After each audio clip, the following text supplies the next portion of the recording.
الحمد لله نحمده ونستعينه ونستغفره ونؤمن به ونتوكل عليه ونعوذ بالله من شرور أنفسنا ومن سيئات أعمالنا من يهده الله فلا مضل له ومن يضلله فلا هادي له ونشهد أن لا إله إلا الله وحده لا شريك له ونشهد أن سيدنا ومولانا محمدا عبده ورسوله صلى الله عليه وعلى آله وأصحابه وبارك وسلم أما بعد فأعوذ بالله من الشيطان الرجيم بسم الله الرحمن الرحيم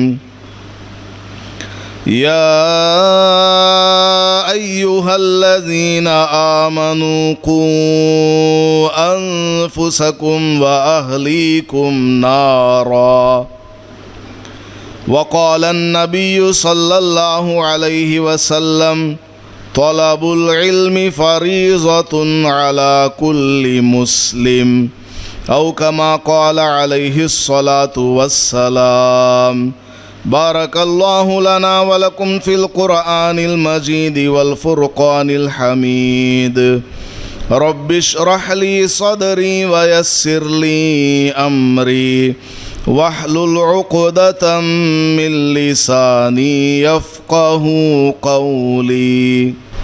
معزز سامعین کرام، اسٹیج پر تشریف فرما علماء کرام، حاضرین مجلس اور مدرسہ انصار البنات موتی نگر مدن پلی کی طالبات، معلمات اور آج کے اس عظیم الشان سالانہ تقسیم اسناد کے اجلاس میں تشریف لانے والی میری مائیں اور بہنیں، اللہ پاک نے ہم سب کو انسان بنایا ہے، بہت بڑی دولت سے نوازا ہے، اشرف المخلوقات ہمیں بنایا ہے۔ علماء نے لکھا ہے کہ حضرت مولانا احمد علی لاہوری رحمۃ اللہ علیہ کی خدمت میں ایک آدمی حاضر ہوا، کہنے لگا کہ حضرت آپ میرے لیے دعا فرما دیجئے۔ حضرت مولانا احمد علی لاہوری رحمۃ اللہ علیہ نے دعا فرمائی، ہاتھ اٹھائے اور کہا، اے اللہ اس آدمی کو انسان بنا دے۔ بڑا ہی حیرت میں پڑ گیا، کیا حضرت میں آدمی نہیں، کیا میں انسان نہیں ہوں؟ میں نے آپ سے دعا کے لیے ایک درخواست کی تو آپ نے مجھے یہ کہنے کے بجائے کہ تمہاری جان میں برکت ہو، مال میں برکت ہو، آل اولاد میں برکت ہو، آپ نے یہ کیا دعا فرمائی کہ اللہ تعالیٰ مجھے انسان بنا دے؟ کیا میں انسان نہیں ہوں؟ حضرت سے اس نے پوچھا۔ حضرت نے فرمایا، ارے بھائی، میں نے تمہارے لیے بہت بڑی دعا کی ہے، یاد رکھو۔ اس نے کہا، حضرت مجھے تو سمجھ میں نہیں آیا۔ حضرت نے اپنی سر کی پگڑی اتاری اور اس کے سر پر رکھا اور کہا، جاؤ محلے میں جاؤ، بازار میں جاؤ، کسی سے کچھ بات چیت نہیں کرنا ہے، گھوم پھر کر کے واپس میرے پاس آ جاؤ۔ خیر، اللہ والے ہیں، حضرت نے حکم فرمایا، حضرت کی پگڑی اس آدمی نے اپنے سر پر رکھی ہوئی ہے اور حضرت کے گھر سے نکلتا ہے بازار میں تو تو دیکھتا کیا ہے، کسی دکان پر کتا بیٹھا ہوا ہے، کسی دکان پر کتا بیٹھا ہوا ہے، کاروبار کر رہا ہے۔ آگے بڑھا تو دیکھا کوئی لومڑی ہے جو ٹھیلا دھکا دیتے ہوئے آ رہی ہے، لومڑی، اولف جس کو بولتے ہیں۔ اور آگے بڑھا تو دیکھا کسی جگہ بندر ہے جو سبزیاں ترکاریاں فروخت کر رہا ہے۔ اس طرح وہ پورے راستے میں لوگوں کو دیکھا کہ راستے میں دکانوں پر کہیں بندر ہے، کہیں لومڑی ہے، کہیں بھالو ہے، کہیں چیتا ہے، کہیں کتا ہے۔ یہ پریشان ہو گیا کہ میں شہر میں ہوں یا کسی جنگل میں آیا ہوا ہوں۔ بہرحال واپس آتے آتے اس نے سوچا کہ میں اپنے آپ کو بھی تو دیکھوں شیشے میں۔ یہ پگڑی پہن کر مجھے بازار میں سب جسم تو انسانوں کا ہے لیکن چہرے ان کے بندروں جیسے، کتوں جیسے، میں اپنے آپ کو بھی تو دیکھوں۔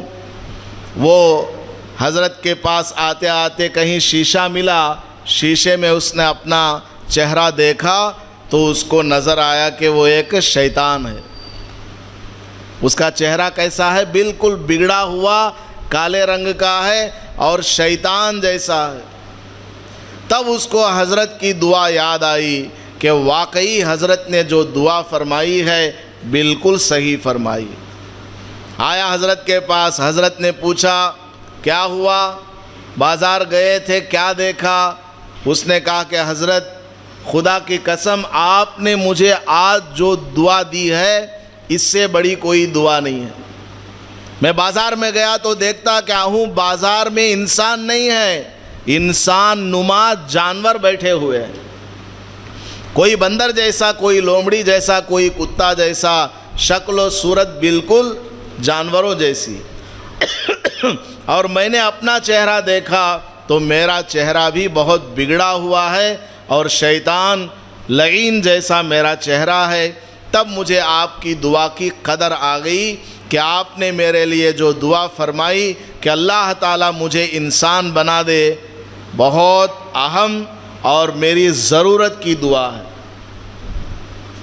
تو میں یہ عرض کرنا چاہ رہا ہوں کہ اللہ پاک نے ہمیں انسان بنایا ہے، اللہ تبارک و تعالیٰ نے ہمیں مسلمان بنایا ہے۔ سب سے پہلے تو ہمیں اپنے انسان ہونے کی قدر ہونی چاہیے، دوسرے نمبر پر ہمیں مسلمان ہونے کی قدر ہونی چاہیے کہ اللہ پاک نے ہمیں ایمان اور اسلام کی دولت سے مالا مال فرمایا ہے۔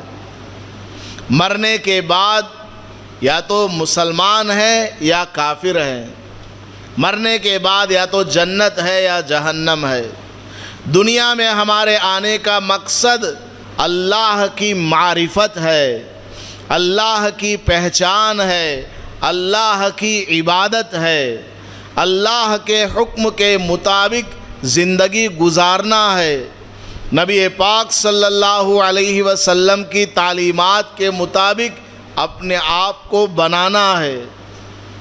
مرنے کے بعد قبر میں ہم سے، ہماری بچیوں سے، بہنوں سے، ماؤں سے یہ نہیں پوچھا جائے گا کہ تم دنیا میں ڈاکٹر تھے یا انجینئر تھے، یہ نہیں سوال کیا جائے گا کہ تم کون سے خاندان سے تعلق رکھنے والی تھی۔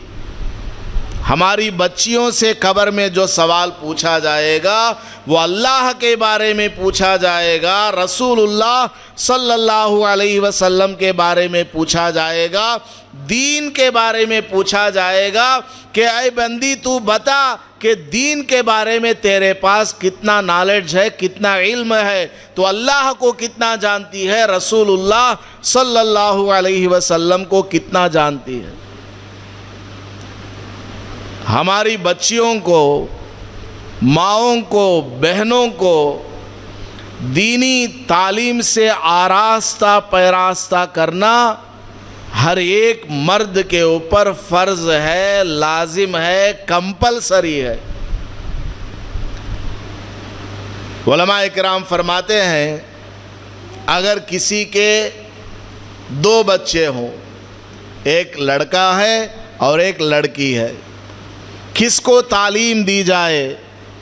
تو علماء فرماتے ہیں کہ لڑکی کو تعلیم دو، بچی کو پڑھاؤ۔ اگر تمہارے پاس تعلیم دینے کے لیے خرچہ تھوڑا سا ہے، کم ہے، تو کس کو پڑھاؤ؟ بچی کو پڑھاؤ۔ دنیاوی تعلیم تو ضرورت کے مطابق دیتے ہی ہیں، لیکن اصل تعلیم، دین کی تعلیم، قرآن کی تعلیم، حدیث کی تعلیم اور عورتوں کے مخصوص مسائل کی تعلیم، یہ بچیوں کو دلوانا انتہائی ضروری ہے۔ اس لیے کہ مرد نے اگر پڑھا، فرد نے پڑھا، عورت نے اگر پڑھ لیا تو گویا پورا خاندان نے پڑھ لیا۔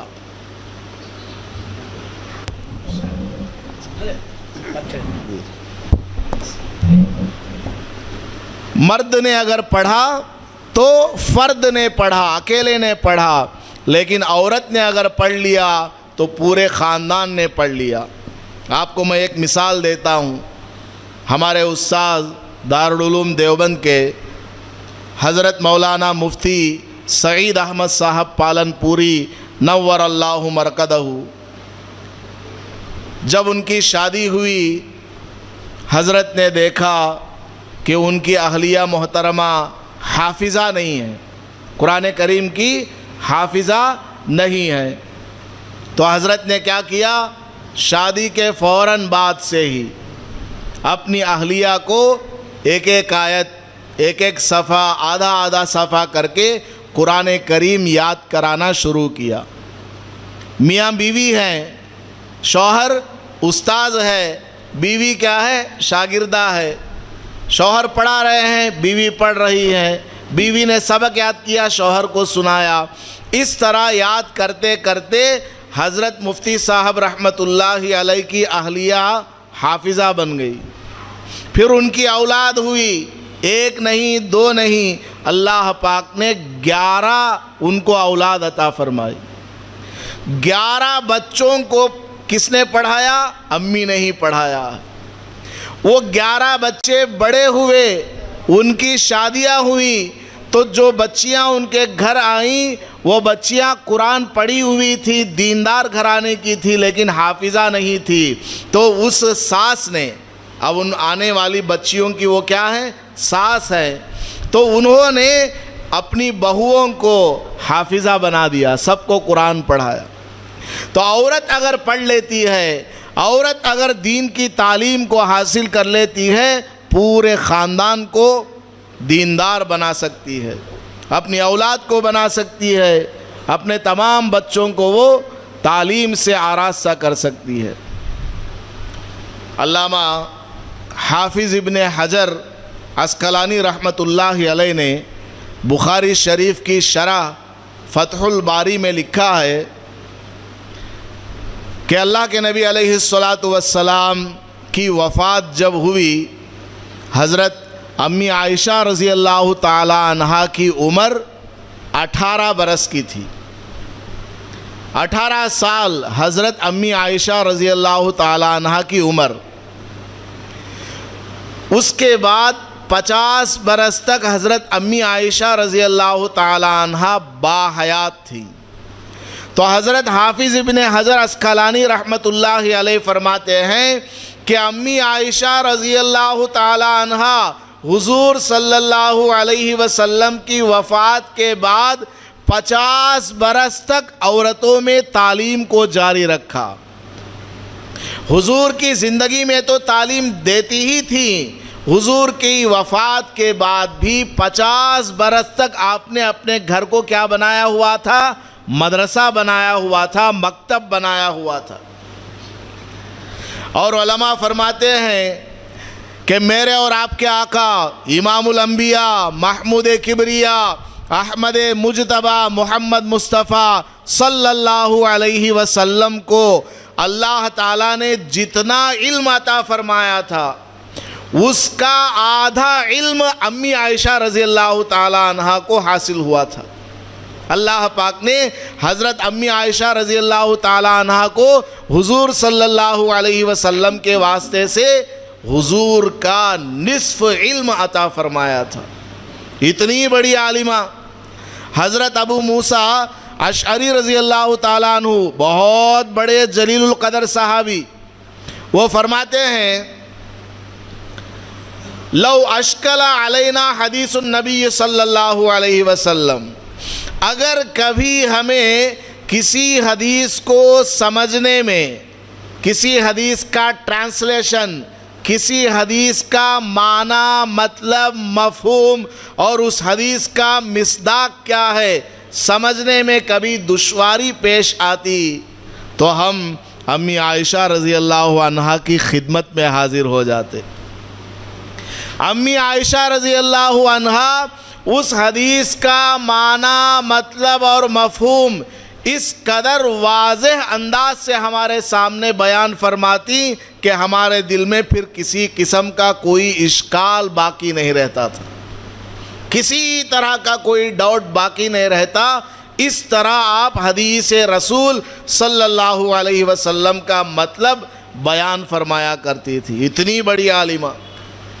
حضرت امام زہری بہت بڑے جلیل القدر محدث ہیں، وہ فرماتے ہیں لو جمع علم عائشہ رضی اللہ تعالی عنہا الى علم جمیع ازواجہ صلی اللہ علیہ وسلم وعلم النساء لکان علم عائشہ افضل.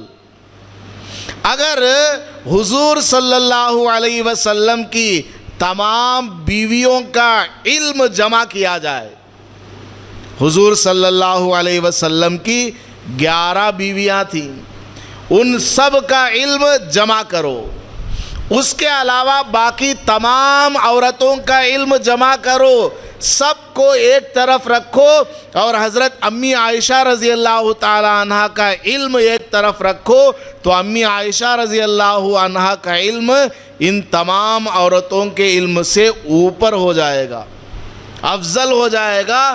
اس قدر وہ علم والی خاتون تھی. اللہ پاک نے ایسا ان کو علم سے نوازا تھا. حضرت علی رضی اللہ تعالیٰ عنہ اور حضرت فاطمۃ الزہرا رضی اللہ تعالیٰ عنہ دونوں کا نکاح ہوا. حضرت فاطمہ رضی اللہ تعالیٰ عنہ نے حضرت علی رضی اللہ تعالیٰ عنہ سے فرمایا کہ اے علی، گھر کے اندرونی جتنے بھی امور ہیں، جتنے بھی کام ہیں وہ میں سنبھال لیتی ہوں اور آپ گھر کے باہر کے سارے کاموں کو، سارے نظام کو سنبھال لیں. یہ جملہ کون بول سکتی ہے؟ وہی عورت بول سکتی ہے جس نے نبی پاک صلی اللہ علیہ وسلم کی گود میں پرورش حاصل کی ہو. حضرت فاطمۃ الزہرا رضی اللہ تعالی عنہا نے قیامت تک آنے والی ماؤں سے، بہنوں سے، بیٹیوں سے کہہ دیا کہ تمہارا کام کیا ہے؟ گھر کے اندرونی امور کو سنبھالنا ہے. بچوں کی تربیت، بچوں کی پرورش، ان کی دیکھ ریکھ، ان کو سچ سکھاؤ، جھوٹ سے بچاؤ، اخلاق والے بناؤ، اللہ کی ذات سے ہونے کا یقین ان کے دل و دماغ میں بٹھاؤ، حلال سے ان کی پرورش ہو، ان کی تربیت اس انداز سے کرو کہ تمہارے دل میں یقین ہو جائے کہ میرا بچہ آگے چل کر کے کامیاب ہوگا. حضرت قاری طیب صاحب رحمۃ اللہ علیہ نے ایک واقعہ لکھا، کافی پرانا. کابل کا شہزادہ کسی جگہ جنگ میں گیا. جنگ بہت گھمسان کی لڑائی تھی. مخبروں نے آ کر کے ان کے ابا سے کہا، بادشاہ سے، ولی عہد سے، بادشاہ سے کہا کہ آپ کا بیٹا تو جنگ میں شہید ہو گیا. تو بادشاہ نے جا کر اپنی بیوی سے کہا کہ تیرا بیٹا جو ہے جہاد میں شہید ہو گیا ہے. تو وہ جو ماں تھی، شہزادے کی ماں، وہ کہنے لگی کہ میرا بیٹا کبھی ہار نہیں سکتا ہے. میرا بیٹا کبھی جہاد میں جائے ہار جائے ایسا ممکن نہیں۔ تو باپ نے کہا، شہزادے کے باپ نے اپنی بیوی سے کہا کہ مخبر آ کر کے ہمیں خبر دے رہا ہے کہ جنگ ہار چکے ہیں اور بیٹا فوت ہو چکا ہے، اور تم بولتی ہو کہ بیٹا فوت نہیں ہو سکتا، جنگ ہار نہیں سکتا۔ تو وہ کہنے لگی نہیں، میں جو بول رہی ہوں وہ بالکل اعتماد کے ساتھ بول رہی ہوں کہ میرا بیٹا کبھی جنگ ہار نہیں سکتا۔ بالآخر تھوڑی دیر کے بعد پھر دوسری خبر آئی کہ اے بادشاہ جہاں پناہ، پہلے جو خبر آئی تھی کہ جنگ ہار گئے اور فوت ہو گئے، یہ ویسے ہی جھوٹی خبر تھی۔ اصل حقیقی خبر یہ ہے کہ آپ کا بیٹا فاتحانہ ملک میں واپس آ رہا ہے، زندہ ہے، باحیات ہے۔ بادشاہ کو بڑا تعجب ہوا، آ کر کے اپنی بیوی سے پوچھا کہ تم نے کس طرح اعتماد کے ساتھ کہہ دیا کہ تیرا بیٹا جنگ ہار نہیں سکتا؟ تو وہ ماں کہتی ہے کہ میں نے اپنے بیٹے کو جب بھی دودھ پلایا ہے وضو کر کے دودھ پلایا ہے، میں نے کبھی بھی اپنے پیٹ میں حرام مال تو دور کی بات ہے مشتبہ مال بھی نہیں کھایا۔ حرام مال کا مطلب جس کے بارے میں معلوم ہو کہ وہ حرام ہے، مشتبہ کا مطلب ایسا کھانا جس کے بارے میں ڈاؤٹ ہے، حلال بھی ہو سکتا ہے حرام بھی ہو سکتا ہے۔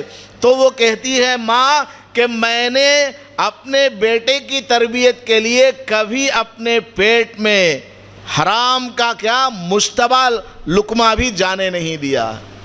مجھے میرے بیٹے کے اوپر اعتماد ہے کہ میرا بیٹا جہاں بھی جائے گا وہ کامیاب ہوگا، فاتحانہ وہ واپس آ رہا ہوگا۔ وہ مائیں ایسی تھی، وہ ماں کب بنی؟ جب ان کے پاس دین کی تعلیم موجود تھی، قرآن و حدیث کی تعلیم ان کے پاس موجود ہے، تب جا کر کے وہ ماں ایسی ماں بنی جس نے ایسے بیٹوں کو جنا کہ جو کبھی بھی کسی بھی جنگ میں جہاد میں ہار نہیں سکتا۔ حضرت شیخ الحدیث حضرت مولانا زکریا صاحب کاندھلوی رحمۃ اللہ علیہ، جو کہ فضائل اعمال، ہر گھر میں ایک کتاب موجود ہے، ہم لوگ پڑھتے ہیں۔ دنیا میں اردو کی کتابوں میں سب سے زیادہ پڑھی جانے والی کتاب اگر کوئی ہے تو وہ فضائل اعمال ہے، بہشتی زیور ہے، تعلیم الاسلام ہے۔ دنیا میں سب سے زیادہ پڑھی جانے والی کتابوں میں، اردو کتابوں میں۔ تو حضرت مولانا زکریا صاحب رحمۃ اللہ علیہ کے والد حضرت یحییٰ صاحب رحمۃ اللہ علیہ جب پیدا ہوئے اور زبان چلنے لگی، ان کو ایک قاری صاحب کے پاس بھیجا گیا تاکہ اس بچے کو وہ قرآن پڑھائیں۔ تو قاری صاحب نے جب ان کو بسم اللہ کرانا شروع کیا اور قرآن شریف پڑھانا، الف با پڑھانا شروع کیا، تو قاری صاحب کہتے ہیں کہ اس بچے نے ایک پارہ یا سوا پارہ زبانی سنا دیا۔ پہلی مرتبہ پہلا سبق پڑھنے کے لیے وہ بچہ گیا ہوا ہے۔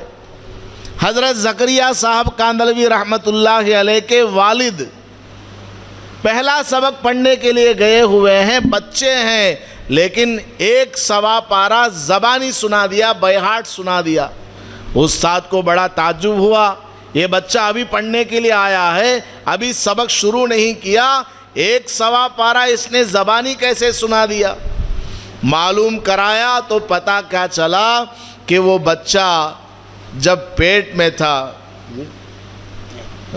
وہ بچہ جب پیٹ میں تھا، یعنی حضرت زکریا صاحب کے والد حضرت یحییٰ صاحب رحمۃ اللہ علیہ جب پیٹ میں تھے تو ان کی ماں ہمیشہ قرآن پڑھا کرتی تھی، اٹھتے بیٹھتے چلتے پھرتے قرآن کریم، اور اس کے علاوہ بچوں کو قرآن پڑھایا کرتی تھی۔ وہ گھر میں چھوٹے چھوٹے بچوں کو اور بچیوں کو گھر میں انہوں نے ایک مدرسہ بنایا ہوا تھا۔ تو پڑھاتے پڑھاتے اس کے اثرات بچے میں منتقل ہوئے. بچہ پیدا ہوا, دودھ پلا رہی ہیں, ادھر قرآن پڑھا رہی ہیں. بچے کو دودھ پلا رہی ہیں, سینے سے بچہ لگا ہوا ہے, اور ادھر وہ ماں بچیوں کو قرآن پڑھا رہی ہیں, اور یہ جو بچہ ہے کان سے قرآن سن رہا. بچے کا دماغ بہت تیز ہوتا ہے. اس کی زبان کے نیچے 1-1.5 سال کے بعد 2 چھوٹے چھوٹے بالز آتے ہیں, جس کی وجہ سے زبان چلنے لگتی ہے. اس سے پہلے وہ بچہ پورا گراسپ کرتا رہتا ہے, کون کیا بول رہا ہے, کون کیا نہیں بول رہا ہے, پورا وہ سنتا رہتا ہے. جب زبان چلنے لگتی ہے اس وقت وہ بچہ بولنے لگتا ہے, ابا, امی, کھانا, روٹی. مسلمان گھروں میں پیدا ہوا بچہ انگلش بولتا کیا؟ غیروں کے گھروں میں پیدا ہوا بچہ اردو بولتا کیا؟ آندھرا میں پیدا ہوا بچہ تیلگو بولتا, کرناٹک میں پیدا ہوا بچہ کنڑ بولتا, تمل ناڈو میں پیدا ہوا بچہ تمل بولتا, امریکہ میں پیدا ہوا بچہ ہے وہ انگلش میں بولتا ہے. کون سے اسکول میں پڑھنے گیا تھا وہ؟ کون سے مدرسے میں پڑھنے کے لیے وہ گیا ہوا تھا؟ اس کا ٹیچر کون ہے؟ سلیبس کیا ہے؟ اس نے کہاں پر ہوم ورک کیا؟ کچھ بھی نہیں. یہ سب اس کو کہاں سے آیا؟ یہ سب ماں سے آیا ہے. ماں اردو بولتی ہے تو بچہ اردو بولتا ہے, ماں کنڑ بولتی ہے تو بچہ کنڑ بولتا ہے, ماں انگریزی بولتی ہے تو بچہ انگریزی بولتا ہے. اور ادھر حضرت شیخ زکریا صاحب رحمت اللہ علیہ کے والد کی امی قرآن پڑھا کرتی تھی تو بچہ قرآن پڑھ رہا. تو مائیں اگر دینی تعلیم کو حاصل کر لیں, ماؤں کے اندر قرآن کی تعلیم کا شوق پیدا ہو جائے, جذبہ پیدا ہو جائے, تو ان کی اولاد اور ان کی نسلیں ایسی ہوا کرتی ہیں. آج ساری دنیا حضرت شیخ زکریا صاحب رحمت اللہ علیہ سے فیض حاصل کر رہی ہے. ساری دنیا میں ان کے علوم سے فیض حاصل کیا جا رہا ہے. یہ سارا کا سارا ثواب کس کو ملے گا؟ ان کی دادی کو. بہرحال تو ماؤں کے اندر آج ہماری بچیاں جو پڑھ رہی ہیں, آج ہماری بچیاں جو مدرسے میں یا مکاتب میں پڑھ رہی ہیں, یہ اگر اچھی طریقے سے پڑھ لیں گی تو ایسی مائیں بنیں گی. صرف اسکول کی, کالج کی تعلیم کے اندر یہ رہیں تو پھر ہمارے بچے کس راستے سے جائیں گے کچھ پتہ نہیں. ہماری بچیوں کو اگر ہم نے دینی تعلیم سے آراستہ نہیں کیا, پورا خاندان کا خاندان تباہ ہو جاتا ہے, پورا خاندان تباہ و برباد ہو جاتا ہے. اگر عورت بگڑ گئی اس کا شوہر بھی بگڑ جائے گا. عورت کے پاس اگر دین کا علم نہیں ہے, قرآن کا علم نہیں ہے, تو وہ عورت اپنے شوہر کو بھی, اگر وہ چاہے نمازی ہو کچھ بھی ہو, عورت کے اندر جو بے دینی ہے اس کا اثر شوہر کے اندر بھی آ سکتا ہے. وہ عورت شوہر کو بھی بگاڑے گی, پھر اس گھر کے اندر کے ماحول کو بھی خراب کرے گی اور اولاد کو بھی خراب کر کے چھوڑے گی. اس لیے عورت کی تعلیم نہایت ضروری. بخاری شریف ہے, حضرت امام بخاری رحمت اللہ علیہ نے علم کی فضیلت پر چند احادیث کو بیان فرمایا. وہاں ایک صحابی اور ان کے بیٹے کا ذکر فرمایا. حضرت عبد الرحمن فرخ رضی اللہ تعالیٰ عنہ جہاد میں تشریف لے جا رہے تھے. اپنی بیوی سے کہا کہ میں تھوڑا جہاد میں جا رہا ہوں, اور وہ حمل سے ہیں, پیٹ میں بچہ ہے. 30 یا 40 ہزار درہم ان کو دیے اور کہا کہ یہ خرچ میں رکھ لینا, میں جہاد میں جا کر آتا ہوں. اور وہ زمانہ اونٹوں پر سفر کرنا, گھوڑوں پر, خچروں پر, گدھوں پر سفر کرنا اور پیدل بھی جانا, اور جہاد کا رخ جیسے جیسے جائے گا ویسے ویسے جانا ہوگا. کب آئیں گے کب جائیں گے کچھ پتہ نہیں. تقریباً 28 سال کے بعد وہ صحابی واپس آئے گھر. کتنے سال کے بعد؟ 20 پر 8 سال کے بعد وہ صحابی رضی اللہ تعالیٰ عنہ گھر آئے. گھر آتے ہیں تو دیکھتے کیا ہیں کہ گھر کے اندر کوئی مولانا ہے, گھر کے اندر کوئی داڑھی ٹوپی والے کرتا پیجامہ والے کوئی ہیں. گھر میں گھسے تو اندر جو ہے انہوں نے آنے سے روکا. آپ کون ہیں, اندر کہاں آ رہے آپ؟ حالانکہ وہ خود ان کا باپ ہے, اندر جو ہے وہ بیٹا ہے. خیر بات آئی گئی, نماز کا وقت ہوا, نماز کے لیے چلے گئے.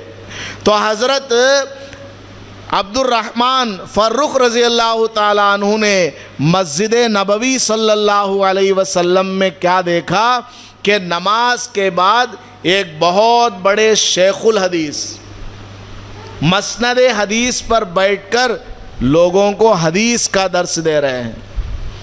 رسول اللہ صلی اللہ علیہ وسلم کی مسجد میں رسول اللہ کی احادیث کو بیان فرما رہے ہیں. پورا درس سنا, سبق ہو گیا.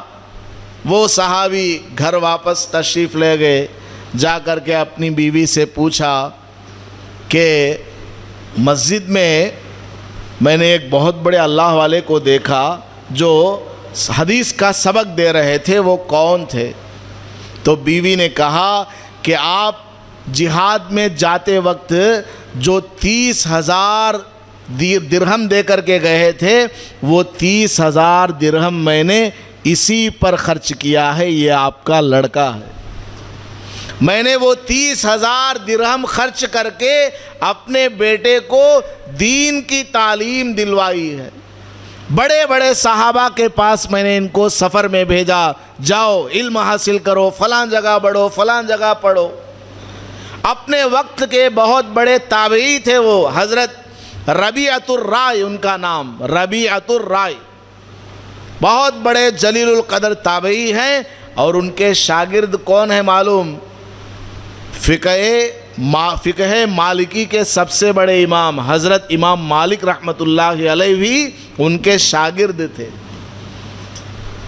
تو عورت کے اندر اگر دین کی تعلیم ہوگی تو وہ بچوں کو اس طریقے سے پیدا کرے گی. عورتوں کے اندر دینی تعلیم کا ہونا انتہائی ضروری ہے. عورت اگر تعلیم والی ہو گئی تو پھر اس کی اولاد کے اندر بھی دینداری آئے گی اور دین کا شوق آئے گا. اس کی وجہ سے پورا محلہ سدھر جائے گا. مدرسے کی پڑھی ہوئی بچی, قرآن کو سیکھی ہوئی بچی, حدیث کو سیکھی ہوئی بچی جب اپنے گھر واپس جاتی ہے, محلے کی ساری بچیاں ان کے پاس آ جاتی ہیں.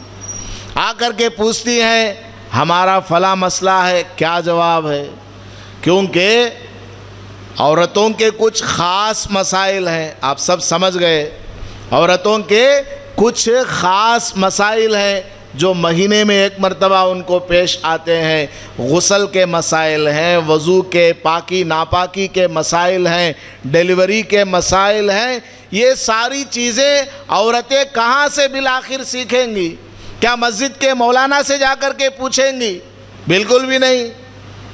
عورت کو اللہ تعالیٰ نے پاک دامن بنایا ہے, عورت کو اللہ نے حیا والی بنایا ہے, شرم والی بنایا ہے. یہ ایک حدیث یاد آ گئی. نبی پاک صلی اللہ علیہ وسلم مسجد نبوی میں تشریف فرما تھے. صحابہ بیٹھے ہوئے ہیں. حضور صلی اللہ علیہ وسلم نے صحابہ سے ایک سوال پوچھا. حضور صلی اللہ علیہ وسلم نے صحابہ سے ایک سوال پوچھا. عورتوں میں عورت کے اندر سب سے زیادہ اچھی خوبی اور خصلت کیا ہے بتاؤ؟ عورت کی جتنی خوبیاں ہوتی ہیں ان خوبیوں میں سب سے اچھی خوبی کیا ہے بتاؤ؟ تو سارے صحابہ چپ ہو گئے, کیا جواب دیا جائے؟ کافی دیر ہو گئی. حضرت علی رضی اللہ تعالیٰ عنہ نے جواب دیا کہ عورت کے اندر سب سے زیادہ کوئی اچھی خوبی اگر ہے تو وہ اس کا پردہ ہے. کہ اس کے اوپر کسی مرد کی نظر نہ پڑے، کسی نامحرم کی نظر اس کے اوپر نہ پڑے، یہ اس کی سب سے اعلیٰ اور سب سے اچھی خوبی ہے۔ نبی پاک صلی اللہ علیہ وسلم سمجھ گئے یہ جواب علی کا نہیں ہے، کہیں سے یہ کاپی کر کے لائے ہیں، کہیں سے یہ نقل کر کے لائے ہیں۔ حضور صلی اللہ علیہ وسلم نے پوچھا، اے علی یہ جواب کس کا ہے بتاؤ، کس نے یہ جواب دیا؟ حضرت علی رضی اللہ تعالیٰ عنہ نے عرض کیا، یا رسول اللہ جب آپ نے سوال پوچھا کسی کے پاس جواب نہیں، میں آہستہ سے مجلس سے نکلا اور فاطمہ سے پوچھ کر کے آیا کہ عورت کے اندر پائی جانے والی سب سے اچھی خوبی کیا ہے بتاؤ؟ فاطمہ نے فوراً جواب دے دیا رضی اللہ تعالیٰ عنہ، بالآخر نبی کی بیٹی ہیں، خاتون جنت ہیں، حسن و حسین کی ماں ہے، تو عورت کے اندر سب سے زیادہ خوبی اگر کوئی ہے وہ کیا ہے؟ پردہ ہے اس کا۔ حیدرآباد کے ایک بہت بڑے عالم نے کسی عالم کا واقعہ سنایا کہ ان کی بہن کا انتقال ہوا، ان کی بہن کا انتقال ہو گیا، نماز جنازہ ہو گئی، تو اس عالم نے مجمع کے سامنے عبرت کے لیے، ان کو شوق دلانے کے لیے، سبق دلانے کے لیے ایک بات بتائی کہ دیکھو بھائی آپ لوگ برا نہ سمجھیں، ایک بات میں آپ لوگوں سے کہنا چاہتا ہوں۔ ہاں بتائیے کیا نصیحت ہے؟ تو وہ فرماتے ہیں یہ جو میری بہن جس کا انتقال ہو گیا، جس کی ہم نے نماز جنازہ پڑھی ہے، اپنی پوری زندگی میں صرف 3 مرتبہ گھر سے باہر نکلی ہے، پوری زندگی میں صرف 3 بار گھر سے باہر نکلی ہے۔ ایک اس وقت جب کہ یہ اسپتال میں پیدا ہوئی تھی اور اس کو گھر لایا گیا، دوسرا جب یہ بچی گھر میں پل بڑھ کر بڑی ہوئی، بالغہ ہوئی اور اس کا نکاح ہو گیا تو اپنے سسرال جا رہی تھی، اس وقت یہ گھر سے باہر نکلی ہے، اور تیسرا جب اس کا انتقال ہوا تو آج یہ گھر سے باہر آئی ہوئی ہے۔ دیکھیے کیسی وہ خاتون ہے، پوری زندگی میں صرف 3 مرتبہ گھر سے باہر آئی ہے۔ حضرت مولانا الیاس صاحب دامت برکاتہم العالیہ تشریف لا چکے ہیں، اس لیے میں اپنی بات 1-2 منٹ میں ختم کر دیتا ہوں۔ تو پوری زندگی میں وہ خاتون صرف 3 مرتبہ نکلی ہے اپنے گھر سے۔ آج ہماری عورتیں دن میں 3 بار نکلتی ہیں، بازار جاتی ہیں، بہانہ بنا کر کے باپ کو یا شوہر کو یا بھائی کو یا بیٹے کو بول کر کے بہانہ تلاش کر کے کسی بہانے سے میں بازار میں جاؤں، سامان لے کر کے آئے، پورا دلوا دیا، گھر پہنچنے کے بعد جب دکانیں سب بند ہو گئیں اس وقت بولتی ارے فلاں چیز میں بھول گئی ہوں، سما پھر جائیں گے، اس طرح بہانے کرتی ہیں عورتیں۔ اور یہ عورت کیسی پوری زندگی میں صرف 3 مرتبہ گھر سے باہر نکلی ہے۔ گھروں کے اندر ایسا انتظام، ایسا نظم کہ باپ جو ہے بیٹی کو پڑھا رہا ہے، بھائی جو ہے بہن کو پڑھا رہا ہے، شوہر جو ہے بیوی کو پڑھا رہا ہے، اور بیٹا جو ہے ماں کو پڑھا رہا ہے، ایسی تربیت۔ تو عورت کے اندر اگر دین کا علم آ جائے تو وہ عورت اپنی اولاد کی تربیت اس طریقے سے کرے گی کہ وہ اپنی زندگی کو سدھار سکتے ہیں، اپنے ایمان اور اسلام کی حفاظت کر سکتے ہیں۔ بہرحال وقت محدود ہے، اس لیے میں اپنی باتوں کو یہیں ختم کرنا چاہتا ہوں۔ اللہ پاک ہم سب کو کہی گئی باتوں پر عمل کرنے کی توفیق عطا فرمائے، اور مدرسہ انصار البنات میں پڑھنے والی تمام طالبات کو اعلیٰ سے اعلیٰ ترقی عطا فرمائے، اور معلمات کی خدمات کو قبول فرمائے، اور سب کو نظر بد سے اللہ پاک محفوظ فرمائے۔ آمین۔ وآخر دعوانا ان الحمد للہ رب العالمین۔